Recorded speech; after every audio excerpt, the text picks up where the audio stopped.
And here we go. We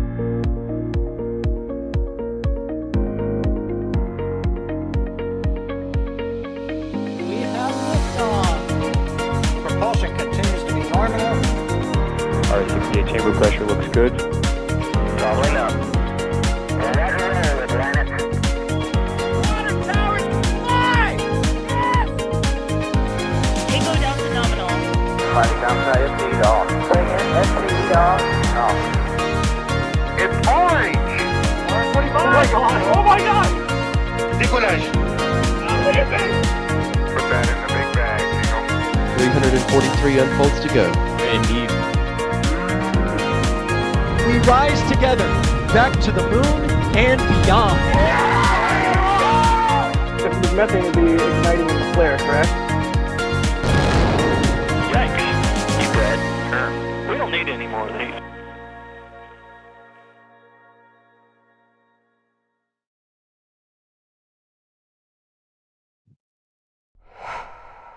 Hello, everybody, and welcome to another Falcon 9 mission from the Cape. My name is Adrian Beil. I'm your host for today's Starlink 10-14 mission, which, as of right now, is targeting to launch in 57 minutes from now. On board, there are 28 Starlink V2 mini satellites, and the booster for today will be B1077-23.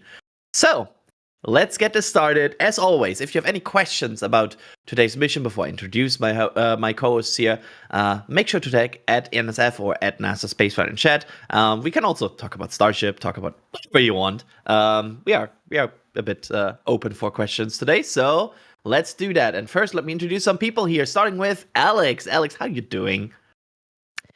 I'm doing fantastic. It seems like it is a very nice day to be watching a Falcon 9. Look at that, sunrise. I was going to say sunset. My brain is already fried, I guess, from all the Starship stuff.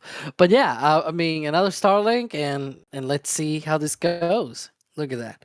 There's a lot of clouds, yeah, but probably not a big of a deal. Let me ask another person about that weather here and also introduce him. Hello, Jerry in the field. Hello, how are you? Yeah, the weather's looking great this morning. You know, there's some clouds low on the horizon, you know, but it's perfect out here. Great morning to be out here at the Cape. So let's hope that trend continues and we get a Falcon 9 to launch in 55 minutes from now. But Alex, I gave it a bit of an intro here, but anything special about this mission that our viewers should know? You know, there's a funny thing about this booster because Oh, it's I the forgot seventh. Jay. Sorry. I forgot Jay. Oh no. Production will let me know about this. It's a classic, you know that. So there's a funny thing about this booster because it's B1077 and it is also the 7th booster to fly 23 times. So I find it, but I mean, maybe it's That's not, funny. maybe it seems, yeah, right? Like 7th, right? 77. I don't know. It's funny with the sevens and whatnot. But yeah, it's you know, just I guess this is the opposite of what Sawyer will say. It is your ordinary Starlink. This is pretty much what you will see if you were to go to see a Starlink at the Cape. It's your ordinary Starlink, I guess, for this one. 28 Starlink V2 mini satellites going into low Earth orbit. Booster, as I said, B1077 on its 23rd flight. I mean, it's true that it is already the 7th booster flying 23 times. There's been, again, 6 other boosters that have already done this, but it's quite still remarkable, right? That there's not a lot of those out there because it's only the 7th, but still there's a bunch more than you would expect by now. We have already had a recent booster B1067 reaching 30 flights, so you know this one is 7 flights away from that. See, the 7 just continues. You will find the number 7 everywhere now, Alex. Like, Of course. Yeah, there will just be 7 engines running at Miko. Blah, blah. No, I'm joking. No. I'm joking. But we will see if this is indeed our ordinary Starlink or not. And I quickly want to mention that the drone ship for today is just read the instructions. Yep. So stationed in the Atlantic Ocean as always. And hopefully getting a boost in 53 minutes. Nah, not in 53 minutes from now. That would be very bad if the booster arrives at the drone ship in 53 minutes from now. Something went wrong then. So we shall see. Let's dive into questions here. Again, if you don't have, if you have some more questions, make sure to tag at NSF or at NASA Spaceflight in chat. But Alex, we are getting a question about McGregor here. That is the first one I have in the queue about from Seth Usmani. Sorry. Any news about the structure at McGregor? We assume to be for HLS testing. Well, I'll recommend you watch tomorrow's Starbase update because we have a sort of 3-4 minute segment just on that alone. The whole reason for that is because it's a very big structure, and there's not a lot of things out there that SpaceX can test are big. And by big, I mean like Starship size big. There's not really like an actual full blown analysis of like, oh, look at this person, it's this size and therefore this is how big it is. Like I've tried that, but I'm super bad at that sort of stuff. I do think it's roughly like 40 maybe 50 meter stops height in terms of the height, so it's a very big structure, don't get me wrong, but that thing we'll talk about that in depth on Starbase update. I'm not gonna spoil the whole thing exactly, but you can imagine that something big with Starship and at a test site, there are not a lot of things out there that they can do with that, other than maybe some interesting things that you probably need a big rig for. But anyways. Absolutely, you should watch that. Jerry, we're getting questions here about the potential of like jellyfish with this one or not. What kind of visuals do you expect for this launch based on the timing? I mean, for this launch here today, it's definitely after sunrise here. So anything that's going to be looking east, the Cape and east is going to be even more into the sun than I am here. So definitely no jellyfish up the east coast today. It should be very pretty though, with the backlit sun coming from the east though, but no jellyfish, unfortunately. There we go. Yeah, it's like an hour or so too late, right? Like if it Yeah, would be launching right now. Well, yeah, sunrise is exactly at 7 o'clock. So it's 6:57 currently. So another 51 minutes. It'll be 51 after. So it's a little ways too late. There we go. Sad, but hey, there might be also some very beautiful visuals with the Falcon 9 here. Again, as Jerry said, going basically into the sun. And there we have the visuals of today's trajectory, or more visibility. And there you can see, like, after 30 seconds, you will see it quite far already because the Falcon 9 rises fairly quick. And then, of course, it will start to pitch down range. And as it goes downrange, it will also start to appear in areas like Palm Beach, Jacksonville, and then also the Bahamas. A bit of them. So quite a visibility here. As we are getting. Oh, this is an interesting question. Sorry, I just saw this pop up, Alex. Has SpaceX ever tested Falcon 9 redundancy for landing with an engine other than the center one? No, and unfortunately, Falcon 9 cannot do that for multiple reasons. That will probably take a long time to explain. But no, unfortunately, Falcon 9 does not have any engine out capability for landing. Like, even if you lose an engine during ascent, if you're landing on a drone ship, that booster is not going to the drone ship because it's doing essentially what it's called a ballistic trajectory. So, for example, for this Starlink mission, there's no boost back burn or anything like that after stage separation. So that means already from ascent, it needs to target the correct location, or at least a nearby location from where the drone ship will be. Right? During ascent, it needs to be the correct ascent portion and trajectory for it to be able to target the drone ship downrange. If it loses an engine, then the remaining 8 engines, even if it's not one of the engines that are used for entry and landing, because that's another thing, there's always the same 3 engines that are used on Falcon 9 for entry and landing.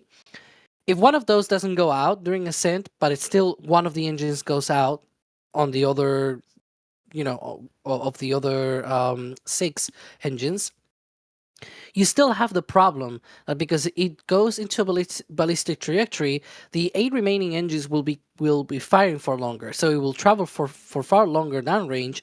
So there's a very likelihood, and also that it just doesn't target the drone ship, and also your booster has spent more fuel to be able to get to the same trajectory because it lost one engine. What I'm getting at is that Falcon 9 does not have any redundancy at all for engine outs when it comes to returning it. For primary mission completion, it does. It's got a few times where it lost an engine during ascent and it was able to complete the primary mission, but none of them were able to land the booster back because of that. Of course, of the 3 times, only 2 times they were actually trying to retrieve the booster. One of the times was way early in the tic-tac-toe era of Falcon 9 and all that. But Oh yeah, god. super heavy. Super heavy on the other hand is super resilient to engine outs and things like that. I don't think people appreciate enough how reliable Falcon 9 is when it comes to landing, given that it doesn't have any engine out capability. And now add in engine out capability, it could be really, really, really reliable. Like super heavy landings might become really more reliable than Falcon 9 over time just because of that. Because it just gives you that security of like if you lose one engine or even 2 or 3, heck, like they've demonstrated that on flight 10, right? If they lose multiple engines, they can still do it. They can still return that booster back and inspect it and fix it and fly it again, which is amazing. Yeah, and Falcon 9 does not have that capability, unfortunately. There we go. And yeah, I think there's also like the even the ability to light certain engines again, right? Like certain engines are once ground started and just don't have any T-tap left, right? So Yeah, there's all kinds of restrictions. it's like the 20 outer engines on Super Heavy. Those cannot relight after liftoff. So the same deal with Falcon 9, where only 3 engines can relight during flight because those are the ones that are essentially, with all of the resources to be able to relight again.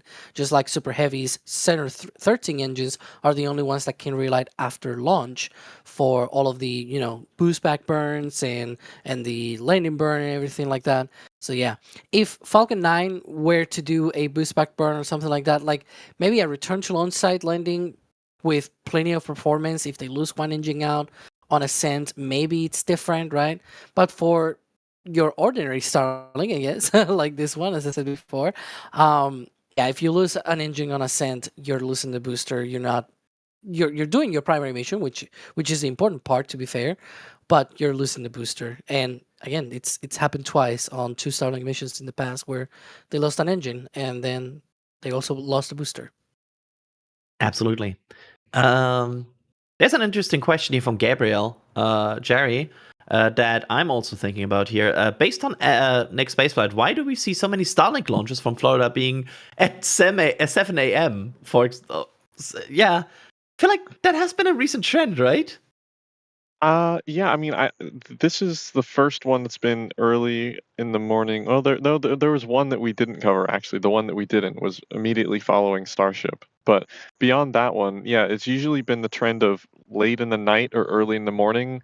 Mostly just, I would say, weather is a big concern here in Florida because we're in August and it's Florida. So any given day, you have a very high likelihood of strong thunderstorms on literally any day of the week for the next like couple months. So outside of in the morning and in late at night. So I feel like that's a strong consideration of why they pick these times to launch, at least recently in this time of the year. Yeah, I would agree with that. And to be fair, they had for the fact that they are launching from Florida, I would say they had a pretty good track record of getting Falcon 9 off the ground. So yeah, seems to pick the right spot, I guess. Yeah, definitely no thunderstorms this morning, which is good. Yeah, we like that. I like to not have to watch a lightning rule in the leading up of a countdown. No. That's nice. Yeah. And there we go. That's the next spaceflight website, and there you can see the upcoming Starlinks, which another one on Wednesday that we will cover, and then on Thursday. Oh, that's like back to back, and they're all like they're all like in the 7 a.m. range. So congrats, Cape Team. Oh, Early boy. mornings. Yay! That was the sound of enjoyment. Yeah, I think so as well. Jay Keegan in the back channel mentioning, I have a feeling I will doing a lot of Starlinks this week. I agree. I feel like that might be the case, Jay. You can rename Alex, yourself to J Starlink. absolutely. Alex, there's a question from Anthony here. Can all 9 Merlin engines gimbal or just the 3 used for entry and landing? Yep, and all 9 can gimbal, and in fact the center one, because it's mounted lower, it actually has larger range of motion because of that, because it's sort of separated a little bit from the rest of the engines. So yeah, all of 9 can gimbal. Yeah, there are plenty of recordings also where you can see all of the 9s moving basically. So yeah, they can all move. This is an interesting one, Jerry. Gabriel, you're wondering, what do you think is the earliest that GS1 for New Glenn gets static fired for New Glenn 2? Ooh, there's a question. Yeah, I have right. to go. The date that Dave Limp posted on X like a couple weeks ago, it was like mid-October or something. I'm trying to think of the date that he gave for like the earliest that they felt that they could launch. Yeah. I would say if we're going based on last timeline, maybe 2 to 3 weeks ahead of that. I don't remember if they had to lower it after the static fire, right, to install FTS and that kind of stuff. So they had some work to do after. So I would say about 2 to 3 weeks before that date, which is late September timeframe. If I had to make a guess as of right now, if everything's still on schedule as of that last post. I agree with that. Like, somewhere in that range. Of course, it's a rocket launch of a fairly new rocket. I think there's also a very good chance that we won't see New Glenn in October. Yeah, probably. hopefully it is on a much better time frame than New Glenn 1 was, because as if anybody followed that launch, it was delay after delay after delay after delay. For basically years. Yeah. So, yeah, and then suddenly it was there. That was so weird. Like, I think everybody kind of didn't believe it, and suddenly New Glenn on the pad. We're launching this. Okay. So that was pretty wild. I'm being told that I'm supposed to mention some views here. Jay? Oh my god, that's beautiful. There we go. And that's also frozen. Yeah, let's go to a pretty view. It's frozen. I'm sorry, Jay. I'm Jay, so sorry. I guess you just had to let it go because it was frozen. Anyways. Oh my god. That's the second See, one of these that you have the same joke. Yeah, you cannot blame not me. heard. Alex has done like now multiple of these jokes since we are on this call. I just want to point that out. It's early. You cannot blame me when chat is also doing the same joke. I'm not the only one that thought that. Wonderful. Yeah, you're getting a pound token for that. You're also getting a question for that. Nazi19 is wondering, how many Falcon 9s do they have in their fleet? See, you now get a question like this for that. Yeah, there's a lot. Look, it's usually around 20. This time, they're still increasing their booster fleet. Like, it used to be at one time just a handful, and then they increased, and now it's up to 20. We'll see how many more they put in the fleet. They have a Vandenberg launch coming up in a few days from now, where it's going to be debuting another booster, so add another one. But yeah, it's a fluctuating number. as they lose and they build more boosters and things like that. So yeah, it's one of those things that it's always changing. So I don't really track that. I do track boosters, but it's like I don't have a counter somewhere on my spreadsheet that says, oh, here is the number of active boosters or something like that. And there we go. It's not frozen anymore. It's beautiful. Yeah, right. But yeah, that's the gist of it. It's like 20 or so. I couldn't really actually tell you exactly the number because again, I'm not tracking that exact number. But right now, it's around 20. Let's do some very stupid math to explain why such a big fleet is important. Because right now, what is the launch cadence of SpaceX? Like every 3 to 4 days, Yeah, somewhere there. yeah, and having such a large fleet, like 20 is a lot.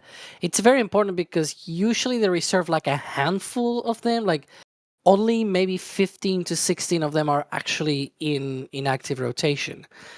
And So- nowadays, they turn around them every month, more or less.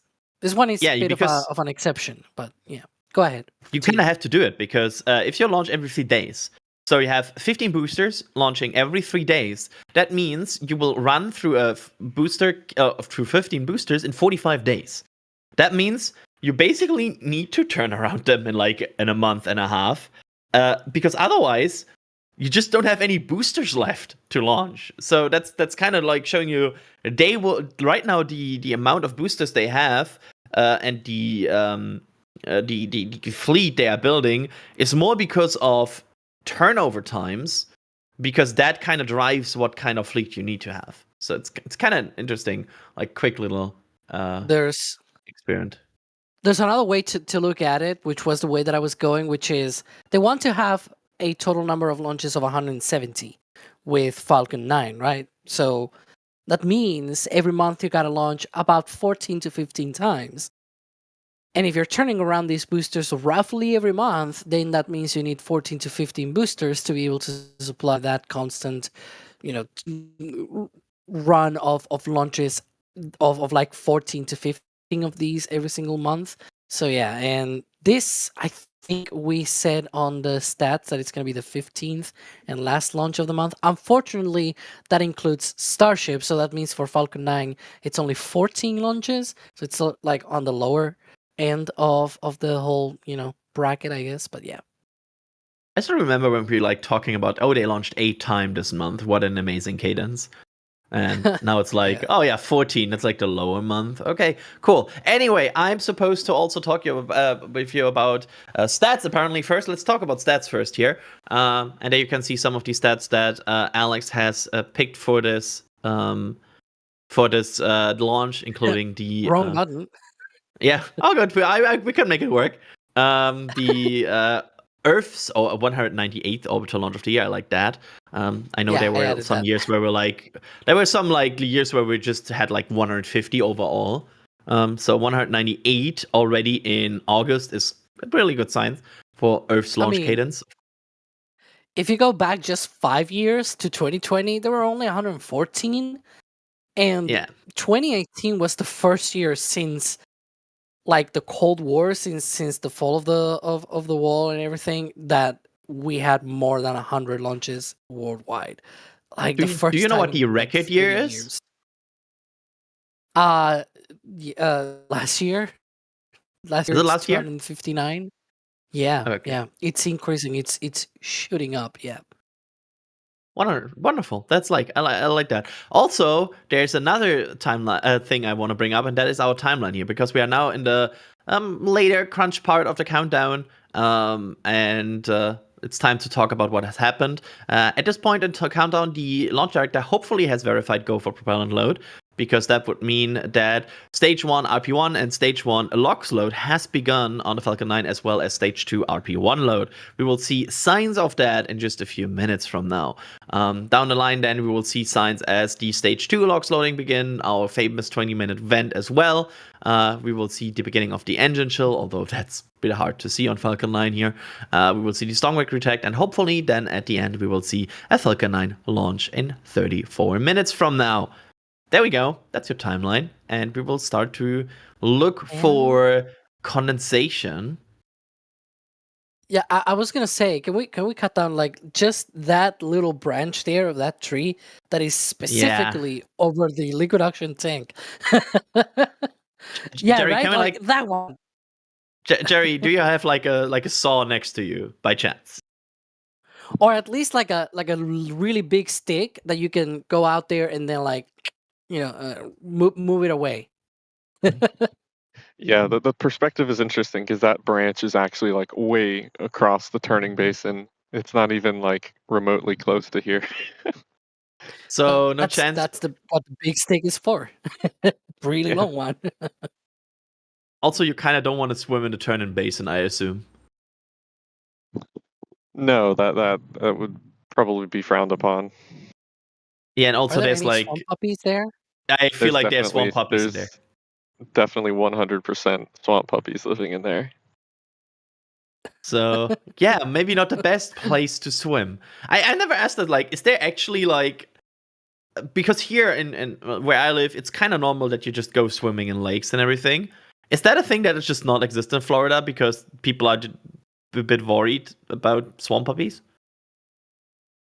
I mean, for me personally, no. I mean, I've swam in, many Florida lakes, freshwater and whatever, but there is, I mean, any body of water that exists here, you should also just assume that there is an alligator in it somewhere.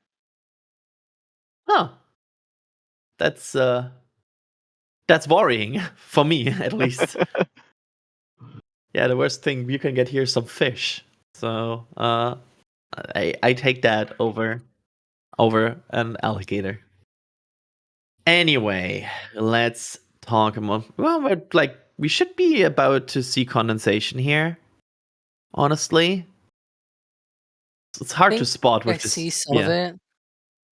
I also Yeah, I always admit. especially Yeah. I was gonna say, especially in the gap between the Falcon and the transporter reactor, even though part of the transporter reactor is blocked by the tower, you can still see some of it. I think there's a little bit there of condensation that you can more or less see sort of across the branch there. It's like branch that is literally, oh my goodness, yeah. Can we enhance again, Jay? Is that possible? That enhanced viewed? It's so hard to spot, but I think I see it. I really think I see Yeah. it. I will just assume it's loading, unless I hear something else. So yeah, looks like potentially we are in load of a Falcon 9 here. And there's a question, Alex, I find very interesting from Jay Coral here. Why don't we see any more Starlink trains? Like the satellite trains in the sky. Well, there's a few reasons. The first one is SpaceX has been trying to minimize the impacts of those. The Starlink trains are still visible if you are in the right areas, though. They're still, naked eye kind of visible of the brightness and things like that. But their brightness has been lowered enough that you probably need to be in a really clear, like you probably cannot see that from a city. When they were launching the V1.5 satellites, even though they were smaller than these ones, they did not have a lot of the coatings and things like that, and different mechanisms that they use for reducing the brightness of these satellites. So, for example, my only Starlink train that I've ever seen, it was like the penultimate V1.5 satellite launch or something like that, and it was super super super tiny, like. It had just been launched and it was super faint. And it's true that I'm in a city, but it's a small city. It's not like a huge one. So we don't have super duper a lot of, light pollution and things like that. The moment that you go out like 2 or 3 kilometers outside, you are in a really great place to be able to spot a lot of stars and things like that. So and it was still very, very, very faint, I guess is a word, right? So with the V2 mini satellites, even though they are larger, they are not as bright as those, and especially again because they have those coatings and things like that. That is one of the main things that they improved with the V2 mini satellites, because when they deploy these satellites, they deploy their antennas, not the antennas, excuse me, the solar panels. And the solar panels are huge. They are also big satellites with reflective surfaces and things like that, right? So what they did was coating those reflective surfaces with different materials so that they would not reflect down towards Earth, but they also can control the way that the satellite is pointed relative to the Earth, so that in the phase that they are going at that point where it's like they're racing their orbits and things like that, they don't really do any of that. So they really are a lot fainter. There are fewer of them because there are 28 instead of, I don't know, 60 or something like that they used to launch at the time. So yeah, that's one of the main things that has sort of led to this situation where Starlink trains are a lot more uncommon. But if you're in a like the other day, I was gonna say, I was in that situation where I was in a part of my town where it was, very low light pollution, and I saw a Starlink train again from our recent Starlink launch from Vandenberg. And so yeah, it was one of those things. There we go. And I mean, honestly, that sunrise is just ridiculously beautiful right now. I love it. There's so many It's lights cool. also on the Falcon 9. Look at that. It's orange. Yeah, is that sunrise just reflecting of certain objects, or why is there so many lights there? Yeah, that's a reflection from the sun on the I think it's part of the Axis tower, and it's reflecting off of like the flat metal surfaces onto the camera there. Kind of insane. Like looks really cool. So you can now basically observe sunrise here on the Falcon 9, which is very neat. Let's see here, Alex. I have to ask a quick question here about Starship for you. Why is the new super heavy test tank called 18.3? Where did 18.2 go? That is a great question.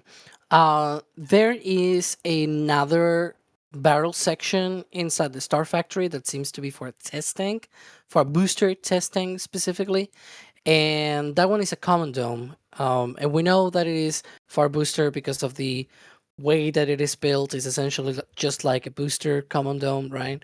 It's nothing like a ship common dome. Like the vents and things like that are different as well. So we think maybe that is 18.2, or maybe it's part of 18.3 and 18.2 was something else differently.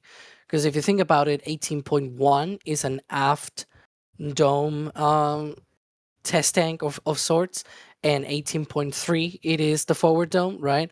So we thought, well, maybe that common dome it is for the 18.2. Like you can imagine, being from bottom up, going from 1, 2, and 3, and so the common dome, which is in the middle, it's the 2. I don't know. Maybe it could also have been there's a test tank that they built for testing at McGregor, and they built it and they tested like the header tank and transfer fuel, the fuel transfer tube, excuse me, the other way around, for the next generation of boosters. They tested at McGregor. Maybe that was 18.2. I have no idea. But here's a few theories, I guess, for you. There we go. We can clearly see condensation on the Falcon 9 now, which means they are locked into that launch T0 that you see in the top left. They cannot move that anymore for today. So if anything should come up in the countdown at this point, it would mean the instant S word. But we don't, of course, want to summon that. Let me thank some people here, starting with Kevin Harrington. What are those 4 towers for? They are camera towers. He said wrong answers only. So I will say they are camera towers. But they, of course, lightning protection towers, actually. So I will break the rule of the super chat because I don't want to misinform people. But there are cameras on them, though. There you go. So they are camera towers. It's not even a wrong answer. We will take that. So there you go. Yeah, good old 4 towers. Still going strong. You can even see the lightning protection cage. Fairly clear, because actually the towers are not the object that lightning hits, right, Alex? It's the cables between the towers. Yeah, the towers are there to hold those cables. You can sort of see them sticking out from like the white poles at the top. You can see like the mesh coming in together there from the tip of those and sort of around the top of the booster. There's like a square hole. The rocket goes through a square hole. Oh my god. And so the rocket just essentially threads in between those cables as it heads up through liftoff. So yeah. There we go. Thank you so much for that answer. Then we have Anonymous with a story message, because if you get something from shop.nowspace.com, you can leave us a message. And Anonymous just says, "Thank you all for everything you guys are doing." Thank you for that support that you're giving us with this. And it is indeed a Falcon, and sorry, it's a Starship metal print flying high again. Wonderful. Also a great way to support our photographers. Thank you so much. On the right side, you're now seeing a wide view from the press side that is, I mean, this morning is shaping up to be beautiful.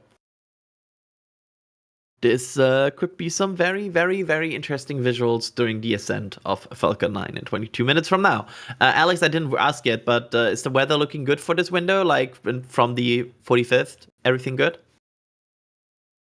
Yeah, so for this launch in particular, they have so they were able to have a 4-hour window, right? Right now they are committed to the T0 at what was again 7:49 a.m. Eastern time. And so for this window at the beginning of the window, actually they have a 90% chance of favorable weather conditions, and then they will have worsened if they had not taken this T0 sort of like 34 minutes into the window.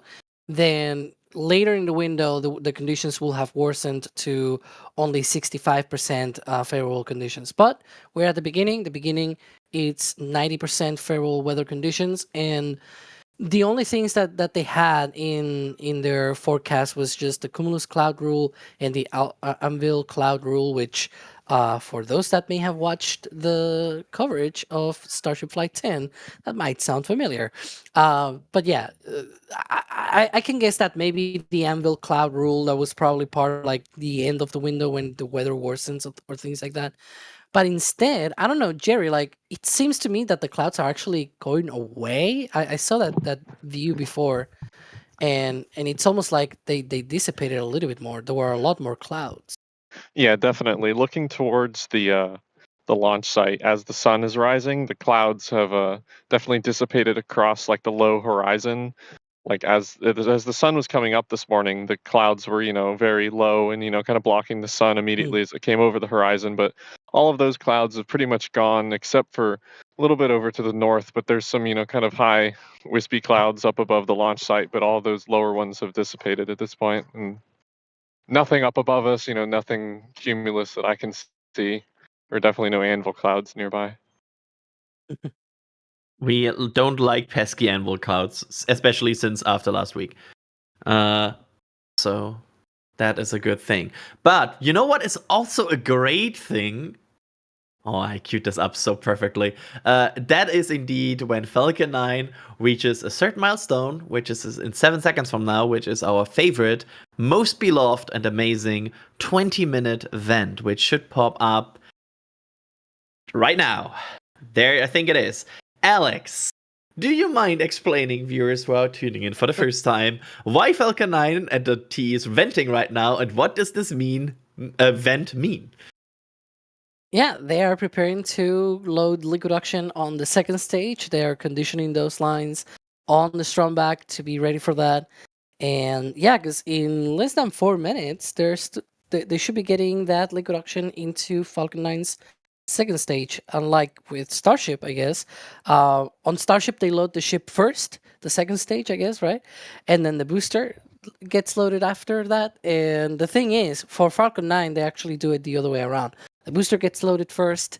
It's still getting loaded, don't get me wrong, but the sort of sequence of events actually goes the other way around, right? Where the only thing that starts first on the second stage is just the RP1 load, as you can see there, which, by the way, should have already wrapped up. But the fuel is not cryogenic. It's not.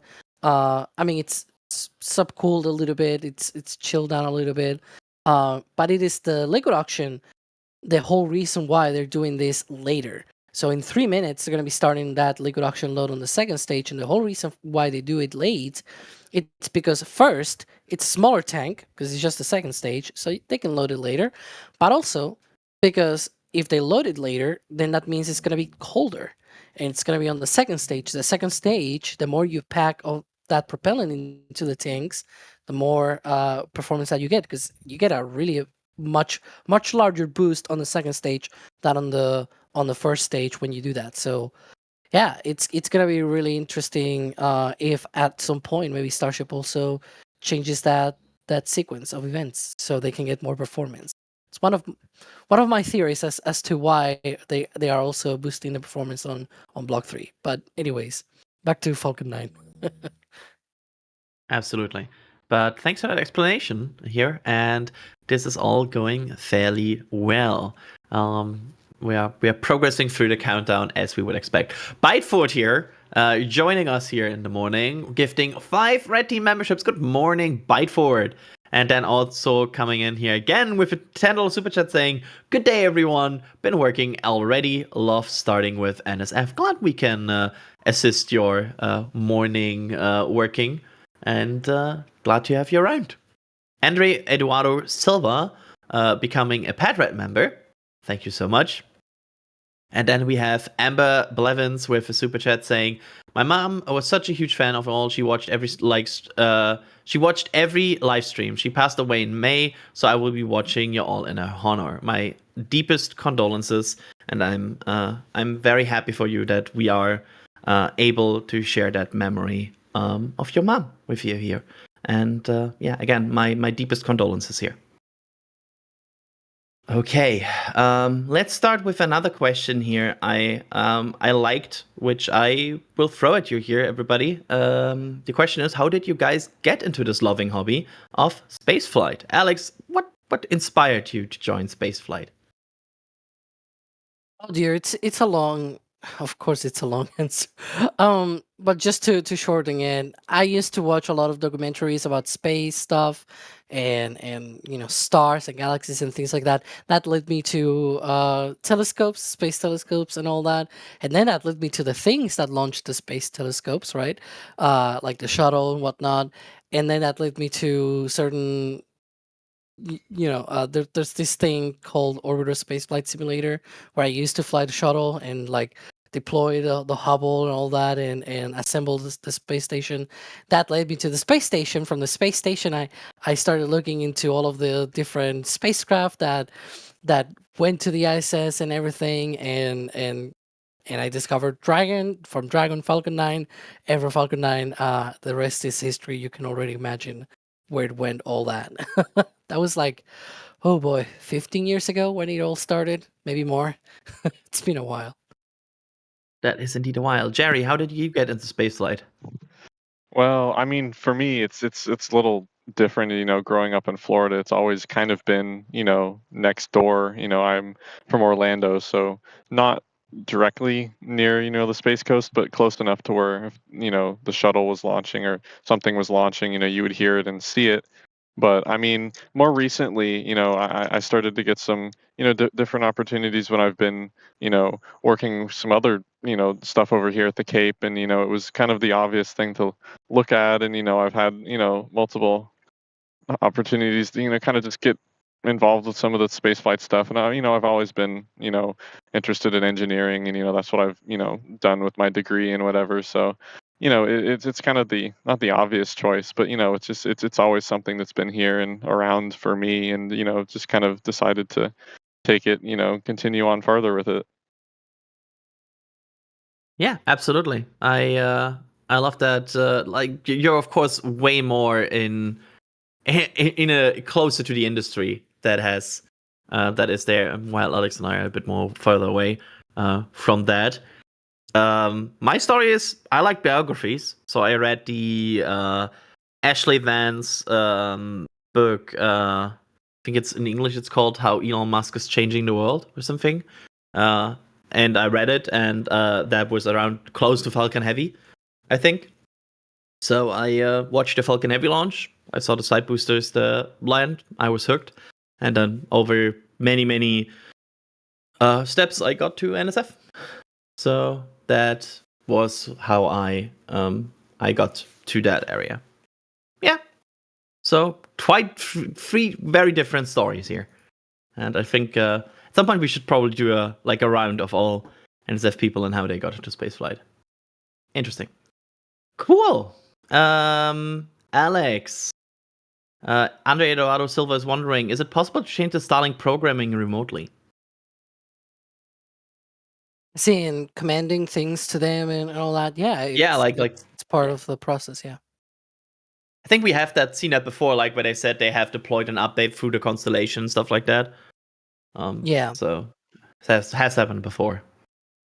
I guess the most exciting, if you can call it that way, update that they probably sent ever to Starlink satellites was when they did the Starlink 9.3 mission from Vandenberg, and that was the one with the ice chunks coming out from the second stage and all that, because it was a launch failure, and the second stage, it reached the preliminary orbit, but as you know, they have two burns. They have the first one, it goes into a parking orbit, very, very, very low orbit, and then the second one sort of circularized that orbit to be able to be a little bit higher up and not be that close to the Earth's atmosphere. But unfortunately, the second burn did not work because it was failing. That second stage was gonzo.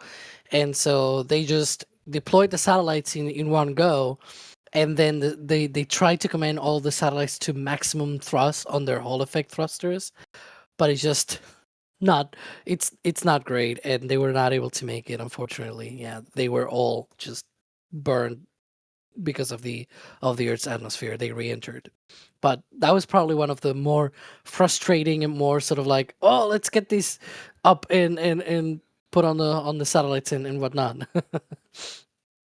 Absolutely. I'm having another Starship question here I want to throw at you.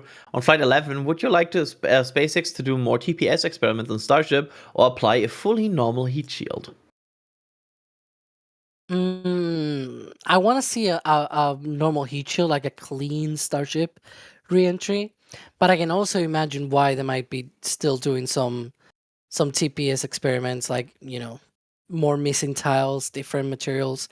Like I can imagine, for example, I've said this multiple times that I think perhaps the metallic tiles might be used, for example, on the sides of the vehicle, where once they start catching, they're probably going to be slapping the sides of the vehicle with a chopsticks, and that is not good for the ceramic tiles. But maybe the metallic tiles will be able to handle that.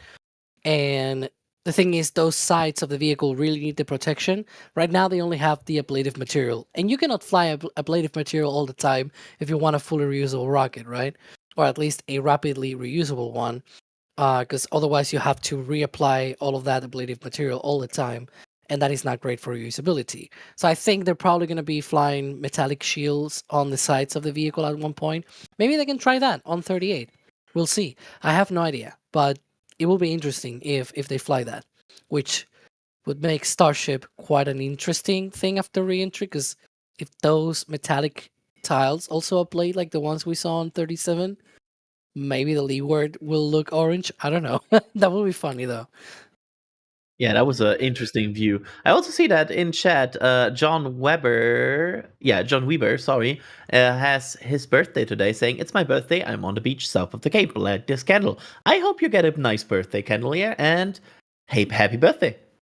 Then we have Paul with a story message here saying, "Yorkshire coast, best coast."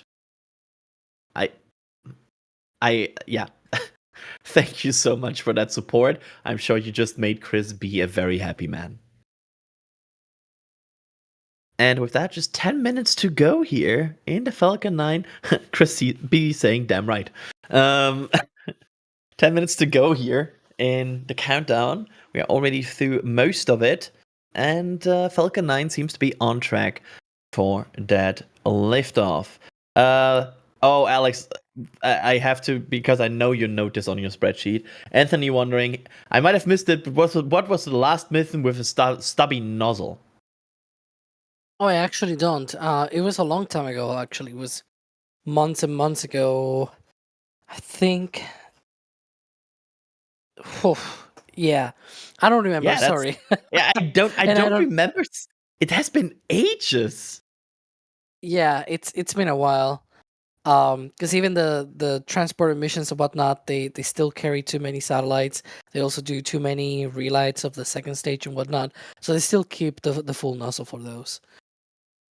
There we go. Thank you. Thank you so much for the question. I will actually go back probably at some point and just look what the last stubby nozzle was. It was quite a lot of time. Let's talk about our prints here, because at this point in time, I want to give you a quick opportunity to talk about the amazing prints here that our photographers have uploaded for Starship. Because there you can see, I mean, I have to highlight the one from D there in the top left. That is an absolute insane print I will want to have on my wall. Absolutely crazy.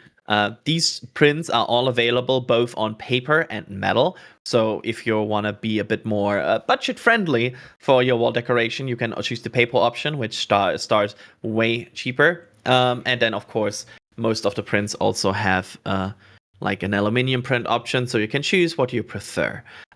These prints are available at shop.nasaspaceflight.com. If you go to the print section, they are supporting the photographers directly as well. The photographers getting a cut for every single print that they sell. So it's a way for them to basically refinance getting new gear and everything. If you go to the print section as well, on the left you have filters. I want to quickly shout that out, Jay, because if you, for example, search for a certain rocket, I mean, there's right now a lot of Starship in there. So in the print section itself, you have all kinds of rockets there on the left side, as well as Starship, Falcon Heavy, Falcon 9. So you can really select, hey, which rocket do I want to have on my wall? And then select with that. So thank you so much for that. And I see chat making fun of my pronunciation of aluminium. So yeah, I see that. I see that. It's aluminum, Adrian. I will say aluminium. Thank you so much for that, Jay, here, for showing that. And let's get back to Falcon 9 as we are moving into the crunch time. And at this point, Jerry, I think you're close to starting to get ready for tracking, correct? Yeah, definitely here. We just had one of those, the twin, actually. I was looking and seeing which registration it was. There's the helicopter, the S-76, that SpaceX contracts to fly around, VIPs and in Starbase. They use them for range support and stuff like that. That just flew over us here at the press site. It's the twin to the one that you might have seen if you watched the Starship stream out at Starbase, that would land on the road and refuel. And it was actually the guys that gave us a little wave over at our cameras there. But they're out this morning here to watch this beautiful launch, and yeah, I'm going to get ready to track this as it goes up. There we go. Thank you so much, Jerry, and I wish you the best of luck tracking. And with that, Alex, just you and me, what is Falcon 9 doing these last 6 minutes here in the crunch time of the countdown? Yeah, so they are now going through engine chill on the not 7, excuse me. I was thinking about T-minus 7 minutes. On the 9, Merlin won the engines on the first stage. And they have also wrapped up RP1 load on the first stage. If everything still continues to be good, in 30 seconds, they should be preparing for Stromback retract on Falcon 9 and on the pad there at Slick 40. And so, yeah, around a minute after that, that's when the Stromback will actually start retracting. It's a process that takes a few minutes, essentially, because they need to pressurize the tanks for that Stromback retract. Then the Stromback actually retracts, and it's like they open the claws at the top of the Stromback. Then it starts reclining just a little bit. It's 1.8 degrees, just a tiny bit. And so, yeah, it takes a couple of minutes to do all of that. In those couple of minutes, they should be continuing to sort of continue to load that liquid oxygen on the first and second stages at T-minus 3 minutes. That will end on the first stage, and then that will be followed another minute after that on the second stage. We'll see the return of the Stromback vent, that one that comes up at T-minus 20 minutes, at T-minus 20 minutes, excuse me. And then we'll also get to T-minus 1 minute, where we'll have the startup. That is when the onboard computers on Falcon 9 take over control of the countdown from the ground computers. And so, yeah, we are just... Yep. So we're just in the final few minutes here, preparing just for that launch and getting ready to go, I guess. Absolutely. Let me shout out 2 more super chats here, both from Norman Reisel. First saying, if you're going to expand a starship anyway, do as much potential destructive testing as possible. I agree. Yes. Norman Reisel also saying, also I know for a fact that Elon has a couple of engineers who want to do a 2-Raptor methane Falcon. I think it is a great idea. I think this was like early in Raptor, that was a plan, right, Alex? There was like early talks about potentially using Raptor, but it's of course basically a whole new rocket, right? Yeah, there were even ideas to maybe replace the second stage by a Methalox stage and have a Raptor on it instead of a Merlin vacuum and things like that. It will have been quite a change for Falcon 9, and yeah, the simplicity of just having the same fuel for the 2 stages and the same architecture and things like that. It's quite great. And then finally we have LGP Michael. Aluminium is perfect, correct. Squirrel, however, thank you so much for making me say that word. I avoided it until now, and now chat can make fun of me again. Stage 1 LOX load is complete. There we There go. we go. We now are in the very final parts of this countdown, as all 4 tanks of Falcon 9s are basically getting ready to be pressed for flight. Because Merlin engines tend to want a certain operating pressure at a certain operating temperature for the RP1 and liquid oxygen to be in. There's a vent from the Falcon 9 right now a bit. That is also normal, right, Alex? Yeah. Yeah, from the intrastage, that's normal. That's part of also a condition in the Merlin vacuum engine, because the Merlin vacuum engine is inside that intrastage, and so there are connections. There are like little lines that connect to the outside of the intrastage, and that's why you see that venting out from the intrastage. It's all of those at stage separation. You see like a bunch of little wires and things like that. It's like dangling around in the intrastage and everything. LOX load is complete. There we go. That is essentially what helps doing all of that venting in it. Yep. And we will see in 35 minutes a quick succession of calls. The first one will be that Falcon 9 is in startup, which means the launch computer has taken over the countdown, the Falcon 9 onboard computers. And then at about 35 to 40 seconds, we will hopefully hear... There we go. Then we'll hear the Falcon 9 launch director verify go for launch, which will be the final sign-off to the rocket before ignition. So let's hope for these call-outs, starting in 10 seconds with the startup call. Waiting for it.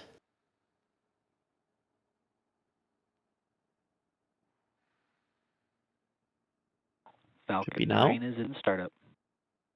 There we go. Let's go. That is good. Now just leaving the launch director verifying go for launch.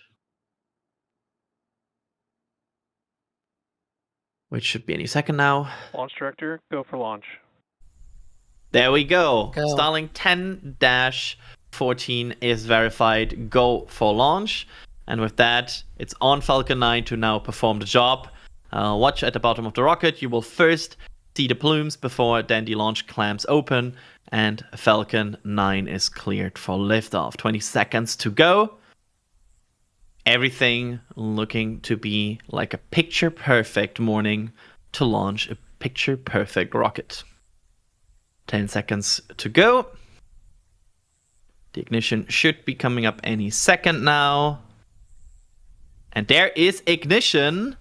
And there is liftoff of Starlink 10-14, carrying 28 more Starlink V2 mini satellites for their second generation high-speed, low Earth orbit internet satellite constellation.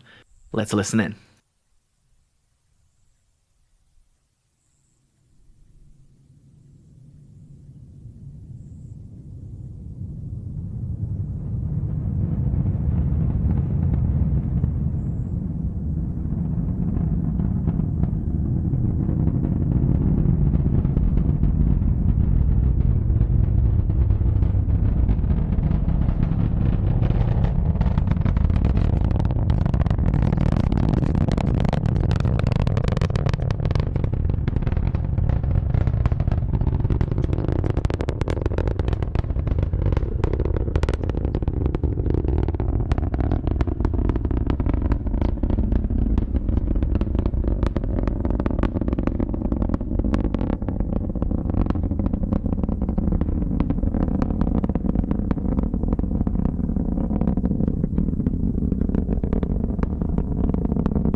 wonderful tracking here from Jerry as Falcon 9 lifts off. So far, looking like a picture-perfect flight to continue that wording.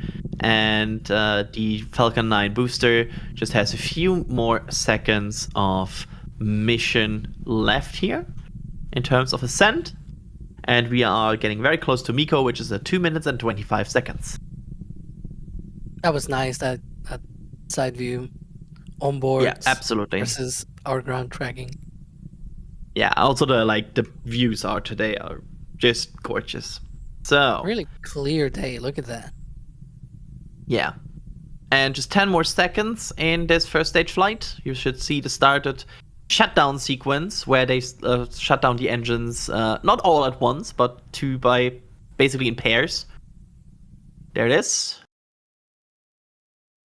And that is stage separation. And we now see the ignition, there it is, of the Merlin vacuum engine.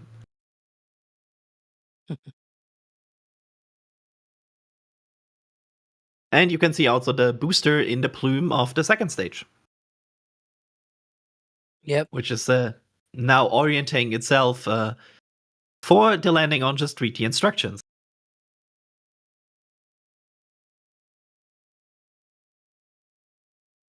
Should be coming up on fairing separation. There is a view. You can see this. Oh my god, that looked Whee! beautiful with the light first. You could see. Did you see the clamps just opening of the fairings? Yeah. That was interesting. There were the lights coming up on the Starlinks, and then whoop, it opens. But yeah, It looked like two. it looked like the clamps opened on the fairing before the fairing separated. That was really cool. And those two fairing halves, one was flying for the 20th time, the other was flying for the 27th time on this mission. So one of those fairing halves has actually flown more times than the booster itself. So yeah, so far so good. Of course, still 2 more burns in this booster to go, and while the second stage does its thing as well.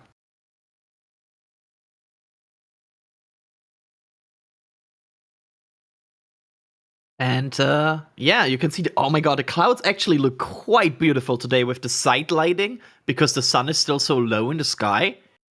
Looks really nice. Yeah. We're getting some excellent space views today.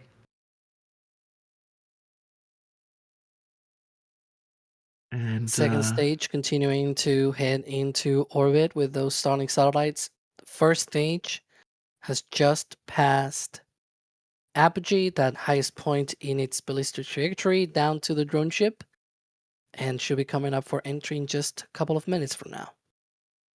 Yeah, already a difference of almost 4,000 kilometers an hour between the first and second stage. They are far apart from each other at this point. Yeah. So, yeah, going good so far. And the entry burn, of course, in a 1-3-1 profile here for this mission, correct, Alex? Come again, sorry, I was distracted. I'm reading chat as we. All as we good, all stand here. good. This entry profile will be the 1-3-1, correct? Exactly, yeah. It's gonna be the center engine, then 2 other engines, and then they're gonna be firing those 3 engines for a few seconds there. And then the shutdown sequence will be the same. The 2 other engines will shut down first, and then the center engine will be shutting down later. So what I was asking, what does SpaceX use to be able to deploy or stack the satellites, I guess, for Falcon 9?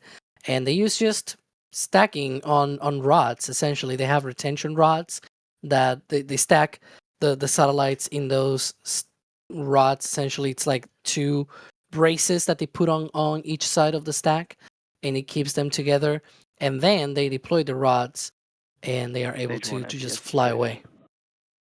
It's not like a pest dispenser, which is this mailbox slot kind of thing, and each one goes out individually. This one, they just go out, all of them at Stage one once. entry burn. Yeah, they throw them like a card deck. Exactly.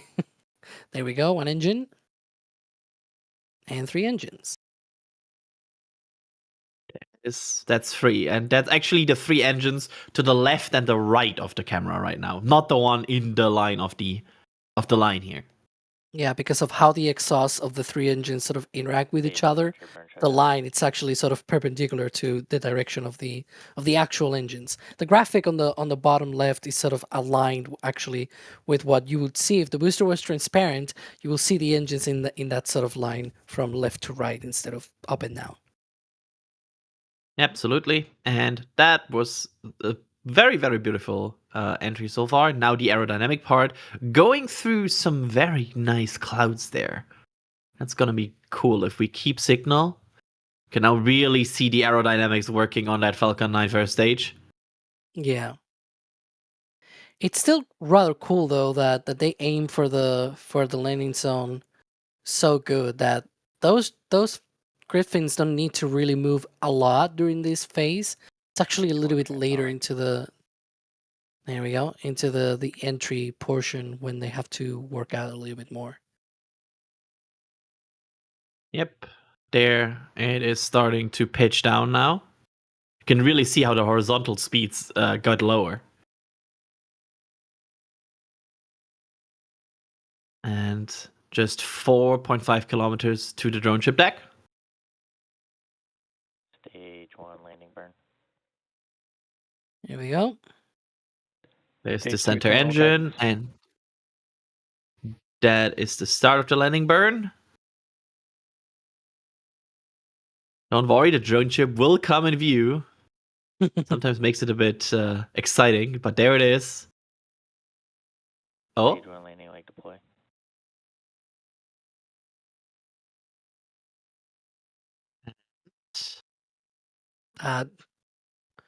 That's touchdown! There it interesting. is. That was Stage 1 landing. that almost looked. Is it just Stage me, 2 or FTS did that look? saved. For a moment, it looked like it diverted. Yeah, I have no idea.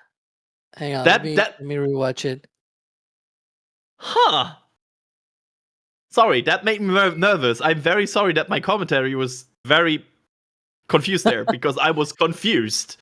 There we go. Seco and back shutdown. That Nominal looked orbit so circle. to me. Normal. That's good. The Starlinks are on track there. Oh. That's very. You know, I think I know why it looks just so weird. I'll talk about it once we do the replay of it. Maybe Jay can pull that. Yeah, Jay, I know you're having a lot to do, but if we can also get a replay of that, that would be amazing because Yeah. that was odd. From the booster camera, it doesn't look as dramatic. I'll talk about it later. Yeah, here we have the replays. I think it was a bit more of an optical illusion than it was an actual worrying thing, but we'll talk about it. There you can see the Falcon 9 rising next to the sun. Wonderful. Wonderful. Picture perfect morning. And there it's out of frame. That's one of the closer HUD cameras. It's rising from the forest. The forest. The forest. I'm sorry. I'm not sure why I'd call that a forest. I'm very sorry. It's just a few bushes.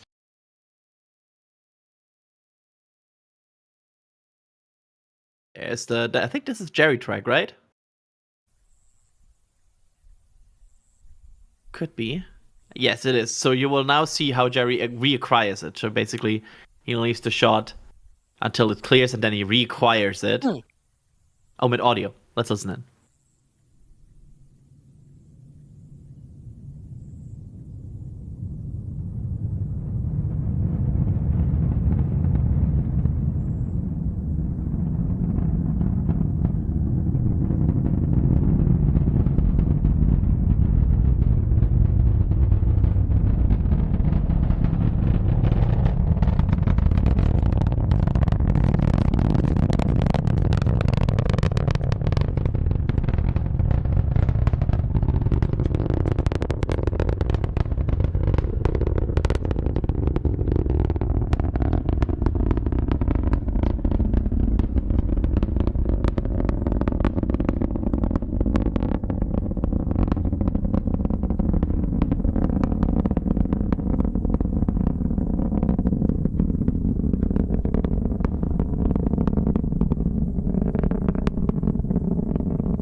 Wonderful audio. Wonderful audio. Love the track as well, Jerry. Great work. And after this, we'll go to the landing replay. I don't know for how long Jay pulled that landing replay, but it's rather interesting. Yeah, like this couldn't have been more beautiful. Julia also saying it in the back channel. This couldn't have been a more beautiful launch. There's some really cool shots coming in here. Okay, I think it's time. Let's look at that landing because I'm having my questions about this. So there's the footage, and what you will be able to see is how I think the booster. I stand by, like, it almost looked like it diverted first. You'll see. That's normal, Let's see right? it first. Let's see it first completely, and then we'll scroll back and point out what I saw that caught my eye. So there, all normal, right? Like, this is still normal. Look at that. Yeah. And now swings back. Here you go. Now, if we go back to when they first showed the drone ship, so there's one thing that caught my eye. There's multiple things, but when they first show the drone ship, you don't see a deluge running. Just read the instructions. It's the only drone ship that has its own sort of deluge system running on its deck. It is not active during this landing burn, which I have no idea why. Yes, it's a little bit wet, but they always run this ever since they installed this like almost a year ago on Just Read the Instructions. They've always run that. So that was the first thing that caught my eye. The second one is when you go back to that moment where the booster swings to one side. I think it swings because of how it's coming in for landing. So here you can see it actually has a little bit of a horizontal speed still towards the left. Like it overcorrected during the start of the landing burn. And so it now corrects again to eliminate a little bit of that and then comes in for the landing. And I think the whole deal with the drone ship camera, why it looks so bad, it's because it's fire at the rocket camera, the camera. Because if you look at the drone ship feed, what it's looking at is that stack of high pressure gas bottles, and that is to the left of the booster view. So when the booster is going from right to left as it comes into landing, it's actually smashing and blasting the camera with that rocket exhaust. Like you can see to the left of the booster camera view, that is what is in front of the camera. So the right hand side of the drone ship there, that is where the camera is located on the drone ship. That's crazy. And then whoop. See? You can see the so you can see how aggressive that steering is if you go back. Yeah. Sorry, we have a lot of, look at that right grid fin. Look at that right grid fin right when it pitches and how aggressively it turns. And the gimbal from the engine, like you can see it there. See, it goes to the left of the gimbal of the engine. You can see the exhaust from the engine turning to the left. That is because it's trying to turn to the right, and that's what it did. Yeah. Like basically, this software detected that right now the landing was like still having too much horizontal velocity and did this crazy pitch maneuver here. Yep. To bleed that off, right? Like that basically was a bleed off correction. Yeah, because again, you can sort of see it a little bit before that, where you can still see that it sort of did too much of a horizontal cancellation of that speed when it started the landing burn, and so it started going to the left, and it was like, no, I'm gonna cancel that. Yeah, like and then, huge props to the guidance, navigation, and control teams here. Like this seemed like a very iffy landing. I will say this, like this was a complicated landing, and Falcon 9 handled it like a charm. Yeah. It's funny because if you look at the camera view, it's actually not that far off from Bullseye. It's just very dramatic on the drone ship camera view because of where it lands. It's too close to the camera when it does that swing back to the center of the drone ship. Like, I don't know. See where it is? You can see that it is not that far off. See? It's like a Yeah. little bit to the right of the bullseye, but still rather close to the center. It's not like on the edge or anything. It just looks like that because of the silly camera there on that side of the drone ship. Absolutely insane, honestly. Wow. Yeah. Good job, Sometimes- Falcon 9. Yeah. Sometimes it's what happens, right? Like sometimes just the view can trick you. But it does seem like that's what it was trying to do. That it came in with a little bit too much horizontal velocity, tried to eliminate that right before the landing, and bam, there you got it. The legs don't even look like they are really crushed or anything. Like the vertical velocity was nice and normal. I don't see. Usually when they Yeah. come in really hard on that deck, they use a lot of the crush cores on the landing legs, and then the booster seat's super lower. But I can see it that's fine. But it's a landing that they successfully completed. So congrats, Falcon 9. Yep. Cool. I think at this point I'm looking at the back channel here. Are we wrapping? Oh, okay. We are showing one more cool picture here from Julia that we want to show you. So once we have shown that, then we will start to go. But that's a very, very cool picture. It reminds me a little bit of Booster 15's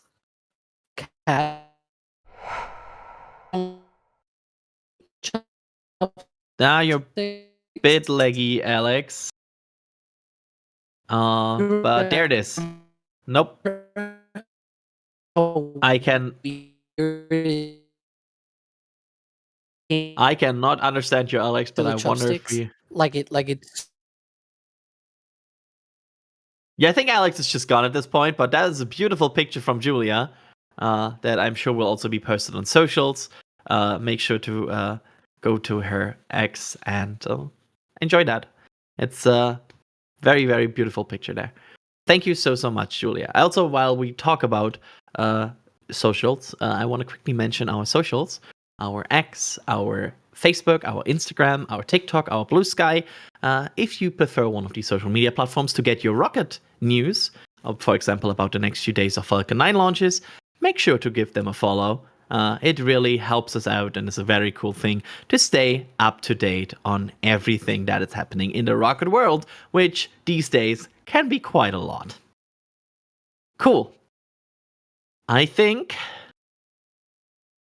that's it for today. I'm not sure if I can say proper goodbye to Alex here, but I will just say thank you, Alex, for being on today's stream and enjoying commentary with me here today. And then I'm also thanking, of course, Jerry in the field for the amazing track and also the commentary early on today's stream. Thank you so much, Jerry. Yeah, of course. It was a pleasure to be out here this morning. And good luck with you the next 2 days with the 7 a.m. Starlinks. Oh, yeah, it'll be a lot of fun. And also behind the scenes, we had Jay Keegan producing today's stream, actually. It's singular, not plural. And then, of course, we also had Julia taking that amazing picture today. I'm Adrian Bile. I was your host for today's Starlink's mission. And with that, we are wrapping it up for today, and we see you on the next rocket launch.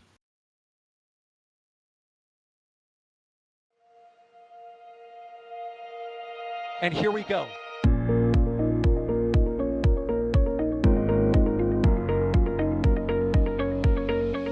We have liftoff. Propulsion continues to be nominal. R68 chamber pressure looks good.